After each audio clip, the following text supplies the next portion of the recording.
Hindi na nakalayo pa ang isang lalaki na matagal nang nagtatago sa batas matapos siyang maaresto ng San Manuel Police sa bisa ng warrant of arrest para sa kasong statutory rape. Alamin ang iba pang impormasyon mula kay Patrolman Dennis Carinal.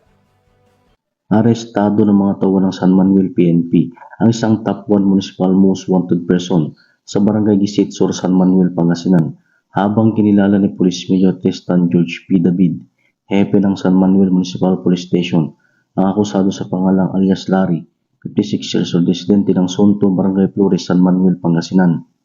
Dakong alas 10 ng gabi nang maresto ang nasabing akusado sa bisa ng warrant of arrest ni Honorable Jacinto Mirin de la Cruz Jr., Acting Presiding Judge Regional Trial Court, Branch 49, Urdaneta City, Pangasinan, sa kasong statutory rape na walang rekomendadong piyansa. Ang tagumpay ng operasyon ay patuloy ng matibay na ugnayan sa pagitan ng mamamayan at ng pambansang pulisya sa isang mahalagang hakbang upang higit pang mapalakas ang kampanya laban sa kriminalidad tungo sa isang mapayapa, ligtas at maunlad na bagong Pilipinas. Mula dito sa Picadillo, Ilocos Region, ako po ang inyong Police News Network Correspondent, Patrolman Dennis Carinal, alagad ng batas, tagataguyod ng Balitang Pulis.